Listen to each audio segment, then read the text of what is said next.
Even though you have been taught to believe that you live in a state, the reality is you are legally living in another country, which has the same rights as a person, but is a franchise of the United States of America.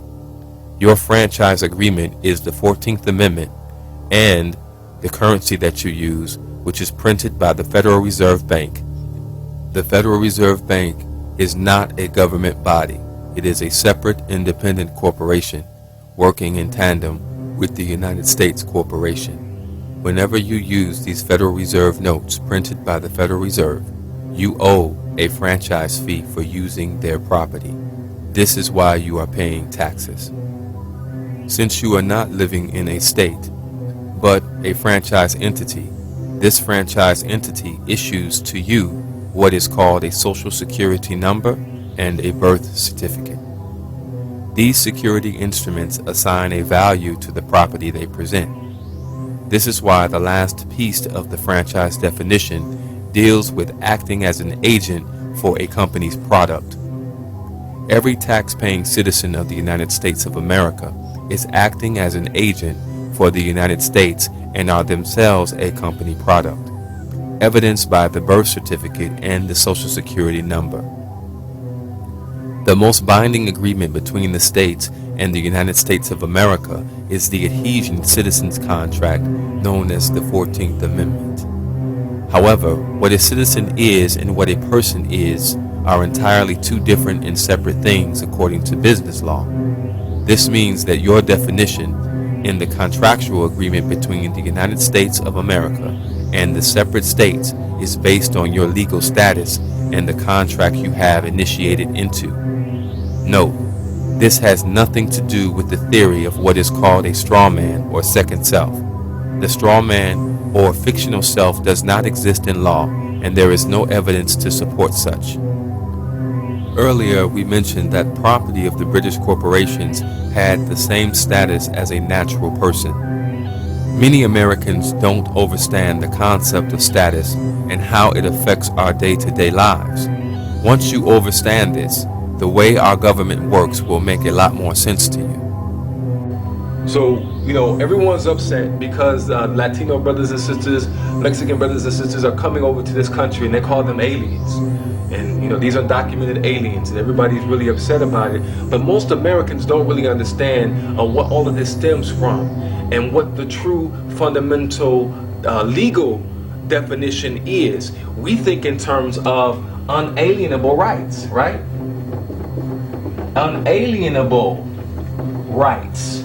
And this goes back to the Declaration of Independence. Every American or every citizen is supposed to have these unalienable rights. Most Americans think that that means no one can take your rights away. That's a misunderstanding of the definition. Unalienable, when we look at this word, we have a word in here called alien. A-L-I-E-N. Alien, right? Alien is not alien. Alien is defined under the law as a lien. A lien being put either on property or some kind of legal action to prevent a move. So if you don't pay your property taxes, the government will put a lien on your property. So that is what this is talking about. Unalienable means or unalienable means that no one can put a lien on you because you are the property of a corporation.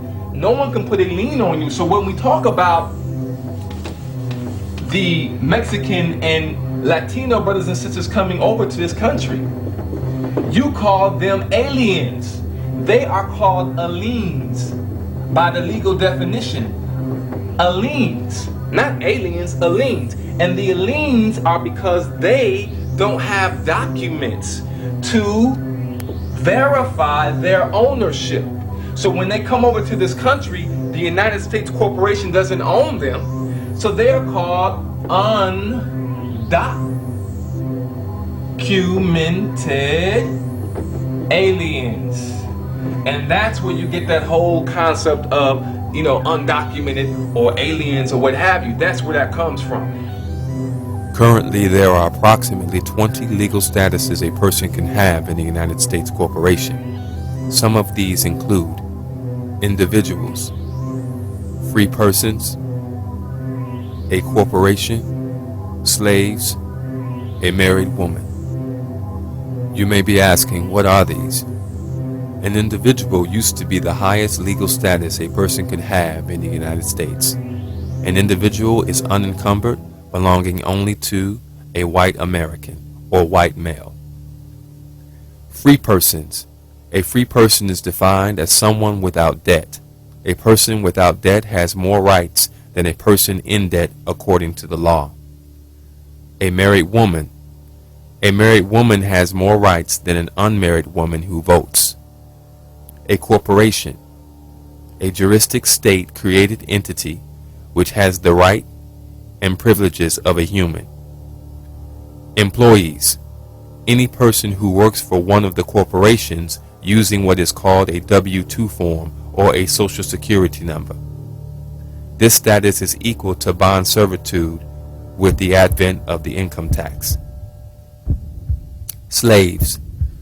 The 14th Amendment has abolished the ownership of slaves by individuals and has handed ownership over to the corporation with the removal of the state citizens provision in 1886. This status still exists under the title of citizen, employees, and convicts today. As you can see, your status can affect your legal position and what rights you have versus what rights you don't have. We looked at the 14th Amendment, and we realized that this amendment was really a contract. It was an adhesion contract between the United States government and the citizenry of this country.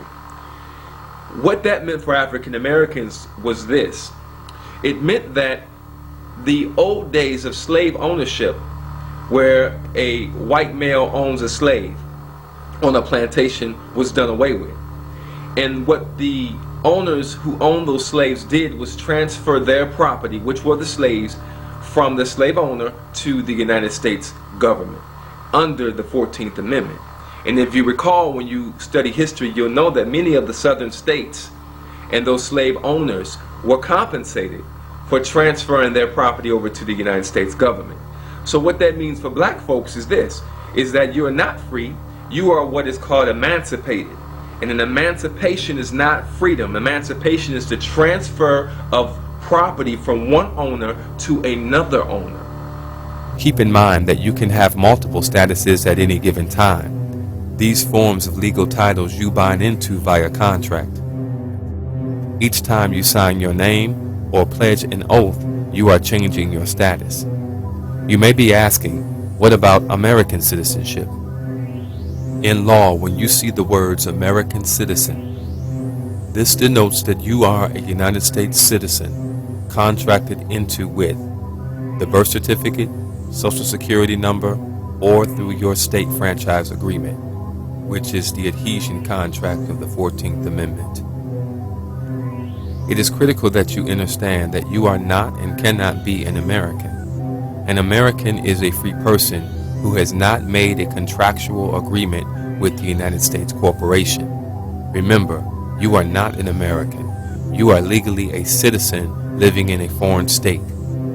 This authorization granted by the corporation called the United States of America can be tied into three main areas of contract, three of which we have mentioned.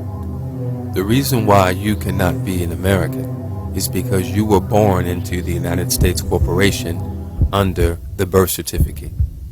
This partnership binds you under the 14th Amendment Citizens Contract, which you must follow by law. In order to remove your status as a United States corporation citizen or employee, you must rescind your contractual agreements with the United States. This process has nothing to do with sovereignty. A citizen of the United States corporation or American cannot be sovereign because they do not own the land or have clear title to land. Further, these persons have not established a military to take the land or to create their own land within the continental United States.